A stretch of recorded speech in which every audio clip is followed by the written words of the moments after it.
One Day in the Life of a CIA Officer. Action Enhanced Edition. Mark woke before the alarm, pulse already moving faster than the quiet in his house.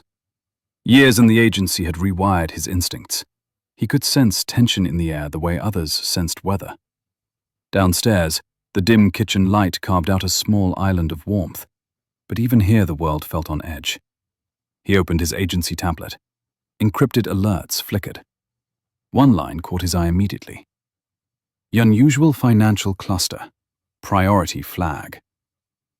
12 microtransactions. Random sums at random times. But something in the pattern felt rehearsed. Mark's day officially began. Outside, dawn washed the street in a cold, pale glow. He got into his car, scanning the mirrors out of habit.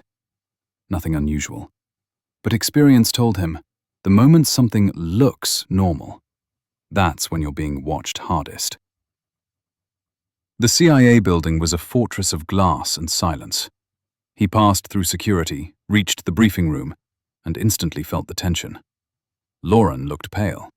Una was typing like someone chasing a bomb's countdown. Brooks stood with arms crossed, jaw tight.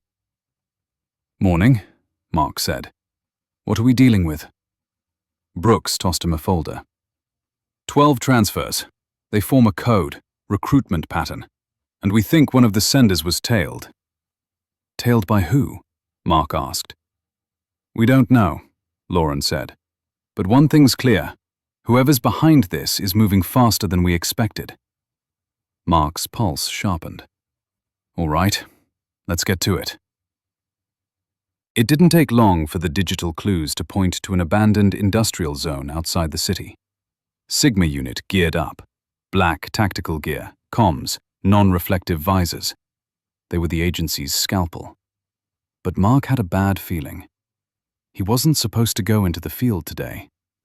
He went anyway. "Brooks, you're with me," he said. Brooks smirked. "Thought you'd say that." The factory district was a maze of rust and shadows. Concrete tunnels swallowed every sound. The smell of damp metal and old oil hung in the air like a warning. Sigma moved in formation. Mark and Brooks flanked right. Static crackled in their earpieces. 3 hostiles inside, whispered an agent. Equipment looks military grade. Suddenly, clang! A metal pipe dropped somewhere deep inside. Everyone froze. Movement, Brooks said quietly. A figure sprinted between pillars, fast. Go! Mark shouted. They chased him through the factory, boots pounding metal, flashlights slicing through darkness. The suspect vaulted over machinery, agile and desperate. Mark went after him, heart hammering, legs burning. He wasn't 20 anymore, but adrenaline made up the difference. The suspect dashed into a side corridor. Mark followed and saw the gun too late. The shot rang out, echoing like thunder. Mark ducked behind a broken generator. Sparks flew. Brooks returned fire. Armed hostiles confirmed, he yelled into his mic. Sigma spread out, breaching through parallel corridors. Mark peeked out. The suspect reloaded. He sprinted while the magazine clicked. A flash of motion. A tackle. They crashed to the ground, grappling on concrete. The suspect swung wildly. Mark felt a sharp sting as a fist clipped his cheek. He countered, drove an elbow into the man's ribs, rolled, and pinned him with practiced force. Stay down, he growled. Sigma secured the rest in minutes. A cache of explosives, encrypted maps, burner phones, everything pointed to a large-scale attack planned within days. But one thing bothered Mark. One of the suspects smirked at him. Not fear, not anger. Smugness. What's funny? Mark asked. You're already too late, the man said quietly. Cold spread in Mark's chest. Back at HQ, he dove into the data. He worked faster than he thought he could. Threads of information aligned, patterns sharpened. And then, a chilling realization. The suspicious transfers were decoys. The real plan was hidden beneath a second layer, a more subtle pattern. A hit, not on infrastructure, but on a specific target. And the timing?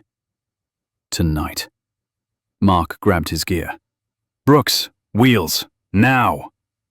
They sped through the city, sirens off, weaving between traffic. Mark fed updates into the comms, coordinating local units. Every second mattered. If he was wrong, it meant nothing. If he was right... They screeched to a halt near a hotel downtown. A quiet, elegant place. The kind of location where an assassination wouldn't just kill a person, but destabilize foreign relations. Mark's breath fogged as he stepped out. Inside, chaos. 2 suspects already in motion, armed, focused, professional. Mark raised his weapon. CIA, drop it! One turned, too quick, firing.